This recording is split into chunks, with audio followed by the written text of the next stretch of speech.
Olá, meu querido, começando a live de número 57, Cássio Panucci, um cristão normal que também é pastor na cidade de Assis. E enquanto você abre a palavra de Deus, em primeira carta aos Coríntios, capítulo 5, verso 6, eu vou me apresentando. Aleluia! Nós vamos falar nesta live, uma live rápida, a respeito de mistura. Mistura, não é mistura do arroz com feijão, não. Mistura de coisas santas e de coisas profanas, de coisas que não são de Deus, ok? Eu sou Cássio Panucci, nós estamos aqui em Assis, estado de São Paulo, Brasil, fazendo a obra de Deus da maneira como Ele nos ensinou.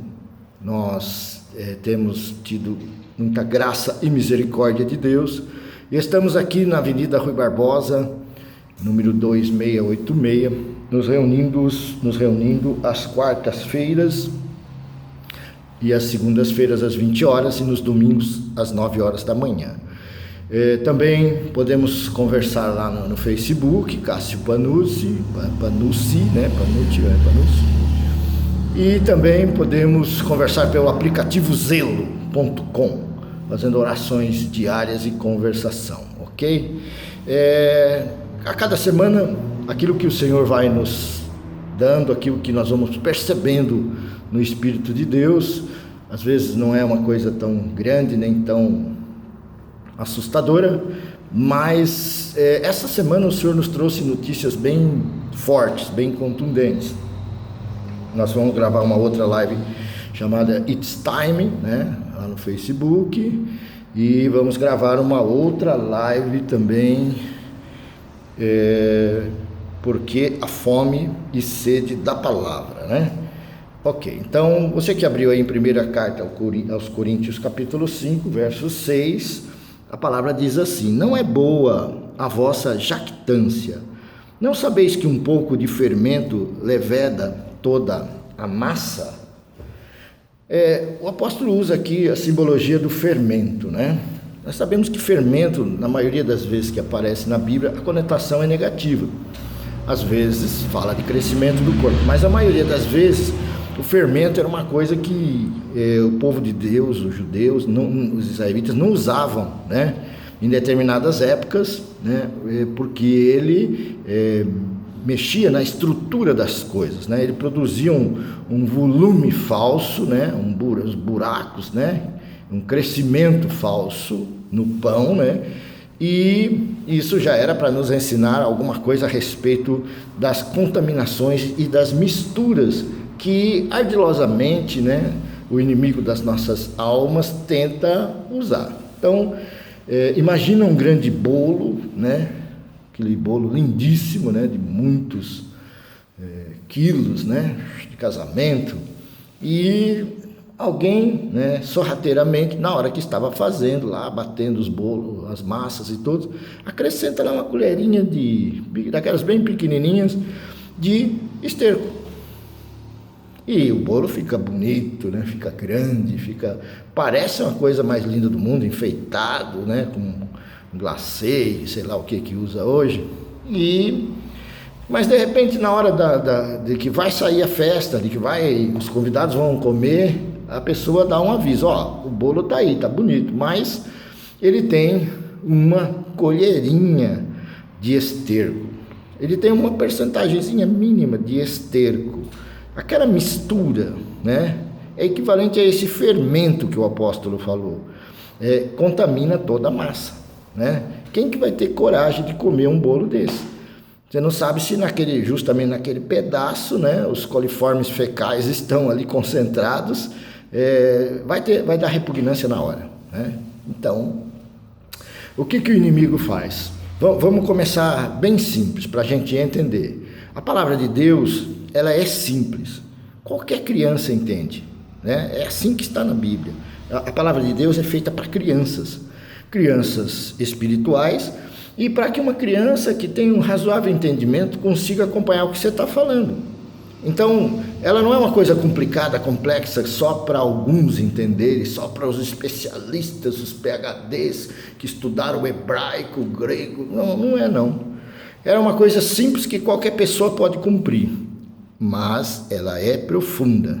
Se você quiser explicações, se você quiser ver todas as implicações que ela tem, ela vai aprofundando e vai longe, né? E vai ligando tudo, o universo, a terra, e você fala, cara, que coisa, hein? Maravilha que Deus fez. Deus é tremendo, é maravilhoso, e Ele vai se revelando através da sua palavra.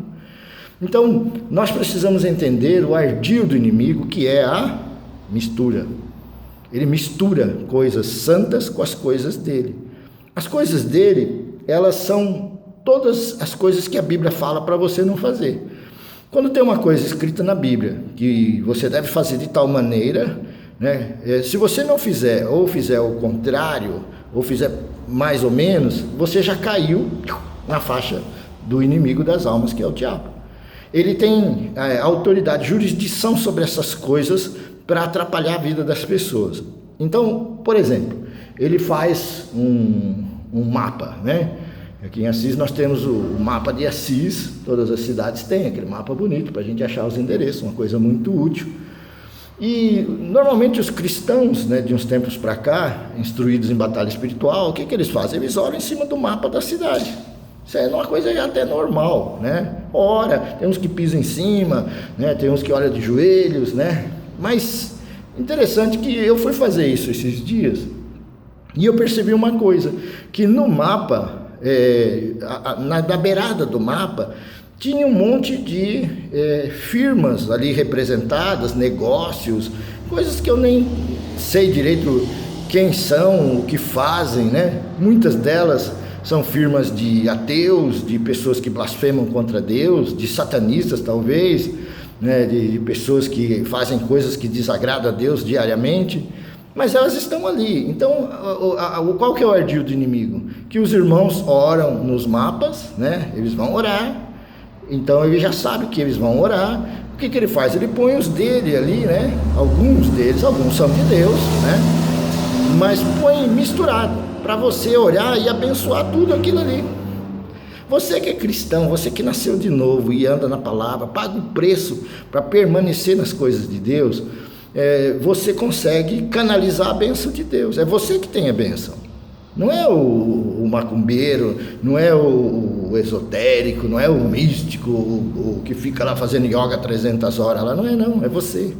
A bênção de Deus é uma coisa que faz as coisas fluírem, faz as coisas acontecerem, né? Agrega valores e coisas boas que vão se chamando, vão se buscando, vão se encontrando. Um abismo vai chamando o outro do lado bom também. Então, nós precisamos entender que desde o começo, quando o Senhor Jesus veio na terra, Ele deixou uma palavra pura, simples, profunda, para que todos pudessem segui-la. E ardilosamente o inimigo introduziu coisas que não são de Deus, né? Festas pagãs, né? Festas como Natal, Páscoa. Você fala, mas como, pastor? Não é pagão. Claro que é pagão.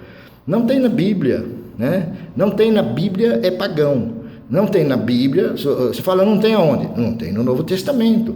Vocês viram os apóstolos pararem em algum momento lá, o Paulo falou, vou escrever essa carta aqui, desculpa, hoje é Natal, eu esqueci de comprar o presente da minha netinha, então vocês desculpa aí que eu vou na loja. Onde que está isso aí?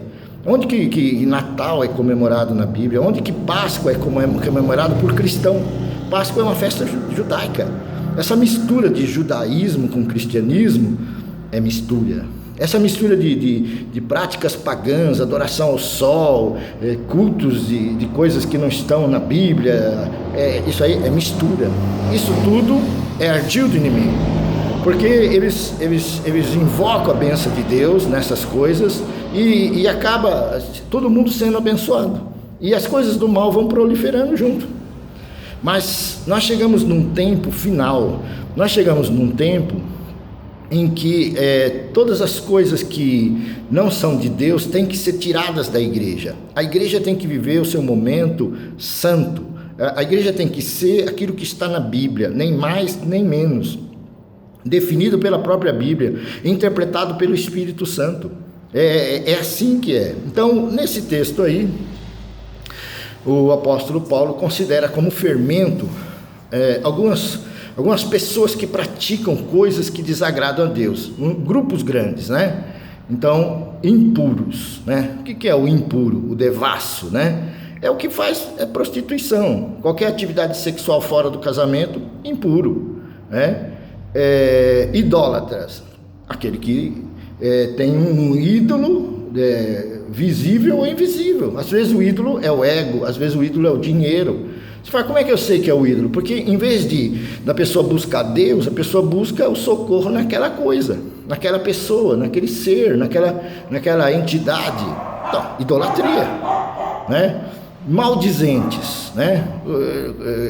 Quantos irmãos nós conhecemos que só veem o lado ruim das coisas? Irmãos cristãos criticam o governo, criticam os prefeitos, criticam os governadores, criticam todo mundo, mete a boca. Maldizentes, mentirosos, né?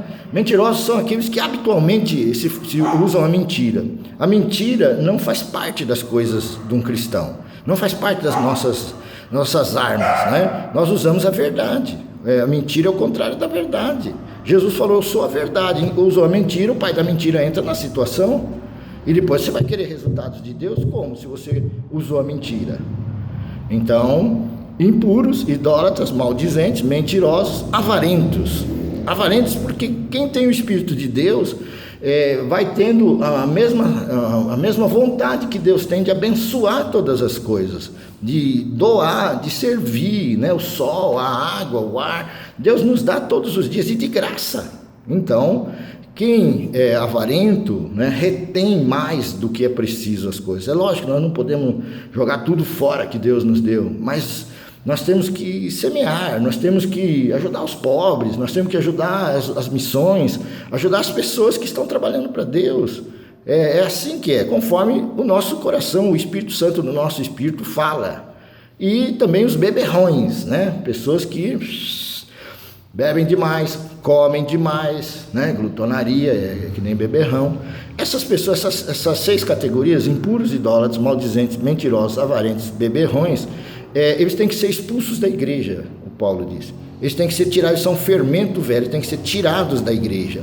Mas, ardilosamente, o inimigo foi, no decorrer do tempo, abrandando os conceitos, né? E muitos irmãos e líderes, com medo de perder gente, ou de ficar numa situação financeira ruim, porque não tem gente, sei lá o quê, eles vão tolerando essas coisas. É lógico que num primeiro momento, às vezes a pessoa vem, ela está com esses problemas, com essas situações, mas depois ela tem que ir mudando, né? Some-se a esses casos aí a parte do perdão, né? Pessoas que não perdoam, não pedem perdão, e os que não são submissos às autoridades constituídas por Deus. Então, essas coisas aí básicas, né? Elas são as misturas, né? As misturas com a coisa de Deus. Nós temos que seguir o Evangelho como ele está na Bíblia, de maneira simples e clara. O que não tem na Bíblia, não acrescente, porque você vai invalidar a ação de Deus e você vai abençoar coisas que não são de Deus. Então, né, nessa semana, infelizmente, chegou a notícia de que o nosso presidente fez uma consagração, né, do Brasil para um determinado ídolo, né? E isso daí, ao meu ver, é um pouco de falta de assessoria espiritual na vida dele. Ele é um cristão novo, no sentido das coisas verdadeiras de Deus, né? De andar na Bíblia, de conhecer a verdade vos libertará, que nem ele fala. Mas ele é novo, ele precisa de assessoria, ele precisa entender que os atos dele como presidente repercutem na nação inteira. E agora, infelizmente, nós vamos assistir, né, alguns eventos que nós não gostaríamos de assistir, até com a pessoa dele, né? Tem aquele pastor Sandro Rocha lá, que falou a respeito disso, e lá do Paraná, de Guaratuba, né? E ele fala de coisas que nós vamos passar, que nós não precisávamos passar, que nós poderíamos ter evitado. Você pode ver que a consagração foi 13 de maio, no dia 14, né, o Senhor liberou para falar a profecia, ela chegou, já teve 800 mil visualizações aí no Brasil e no mundo. Recebi até dos Estados Unidos a mesma profecia lá, o mesmo pastor falando sobre coisas que podem acontecer, nós estamos orando para que não aconteçam, o que, por exemplo? Atentado, né, ao Bolsonaro, terremotos, né, inundações, coisas que poderiam ser evitadas, mas que essa consagração que foi feita dá uma permissão. Dá uma permissão para todos nós sermos punidos, vamos dizer assim, entre aspas, com isso. Então, deixando uma última palavra, né? Santificar é separar-se da mistura mundana e da religiosa também. Tem muita coisa que é só tradição religiosa que os cristãos fazem e nem sabe por quê, que não tem fundamento bíblico. Nós temos que discernir isso e tirar fora das nossas vidas e viver um evangelho de maneira completamente fiel ao Senhor Jesus, à sua palavra, interpretada só pelo Espírito Santo de Deus. Os homens não sabem interpretar a palavra. Os homens só sabem receber revelação de Deus para ter a verdade. Fora isso é especulação humana. Fora isso é alma. Fora isso é entendimento humano. Não vai produzir efeito. Não vai produzir resultado espiritual. E com o tempo as pessoas vão se decepcionar. Vão falar, mas não está funcionando. Claro que não está. Porque tem 1% de cocô no meio da coisa. Tem 1% de esterco. Eu tenho tido a experiência de ter muitos cachorros, né? Graças a Deus que nos sustenta a todos. E eu percebi uma coisa, que o cachorro, ele é leal a um só dono. Ele não é leal a 2 donos, né? Sou eu e minha mulher. Então, nós temos aqui bastante cachorro. Daqui a pouco vocês vão ouvir eles gritando aí. Alguns são fiéis a mim, outros são fiéis a ela. Alguns têm uma lealdade total comigo e outros com ela. Se eu mexer nos dela, eles querem me morder. E se ela mexer nos meus querem morder ela. É assim que é. O Senhor falou, nós não podemos ser fiéis a 2 senhores de uma vez. Eu não posso ser fiel ao Senhor Jesus e a qualquer outro senhor, senhora, ou seja lá o que for. Não existe isso no cristianismo. Ou nós somos fiéis ao Senhor Jesus e deixamos Ele fazer tudo e a glória é só para Ele, ou estamos na mistura. E a mistura é tudo que o diabo queria, é um bolo contaminado com cocô. Que Deus abençoe você, a sua família. Até a semana que vem, nas quartas-feiras, estamos gravando as lives, colocando nos dias a seguir, sobre aquilo que o Senhor tem nos dado. Deus abençoe, muito obrigado pela sua atenção. Se você gostou, não se esqueça de deixar o like aí, e se inscrever no canal, e interagir com a gente, para a gente saber que tem pessoas interessadas na palavra de Deus. Obrigado e até a próxima.